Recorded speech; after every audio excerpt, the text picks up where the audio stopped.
Hi, I'm Suna Smith with Forum for Music. This is going to be a quick peek at Bach's first two-part invention. I'm going to talk through the piece and then I'm going to play it so you get a little snapshot of the work. All of the inventions, there are 15 of them, are polyphonic, meaning multiple voices. It's two-part, meaning our right hand and our left hand. Those are our two voices. Each invention is built on a small idea, which will be presented right at the beginning. That small idea, you could call it a motive because you're going to hear it all the way throughout. Or maybe you could call it a subject, but that's more language we reserve for fugues. So I'm just going to call it a cell because it's so small, but it's the idea upon which the whole piece is based. This first invention is in the key of C major. Here's your cell. That's it. So it's the first 5 notes of the C major scale, 4 steps going up, then skipping down before he ends on the 5th note of the scale. Polyphonic, we expect there to be imitation and conversation between the hands. You've just heard the left hand's going to say the same thing. And so on and so forth throughout the piece.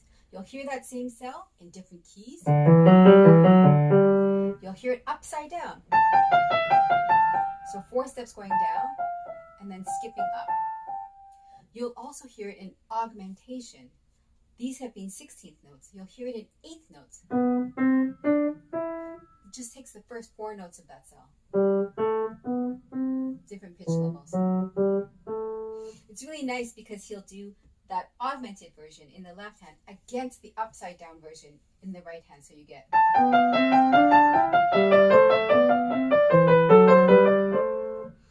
He'll reverse it later and have the right hand do the augmented version and the left hand do the upside down version. So Bach is always showing you his cell, this idea, upside down, backwards, inside out, just exploring all the different possibilities. Our home key is C major, and we start off in C major, but we move to the key of G major. Now, we expect this kind of modulation within a piece. Pieces have multiple keys. They're like rooms in a house. So you start off in the room of C major, but you move to the room of G major. This is expected. In fact, very expected.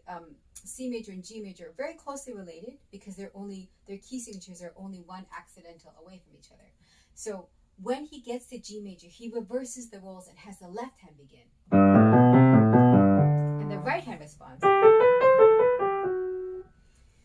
He moves from the key of G major to the key of A minor. And he goes through all sorts of keys along the way. We'll just get little more transitory, like a hallway in a house, transitory visits of different keys.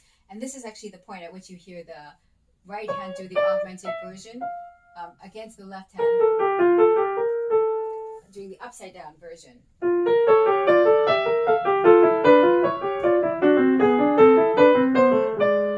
So he gets us to the key of A minor. This is at about the 2/3 point of the way through the piece. And the 2/3 point of the way is the climax. We know it's the climax because both hands are very active. They're both moving in 16th notes. They're sometimes moving in parallel motion with each other, sometimes moving in contra motion with each other, butting up against each other. So it's this moment of tension.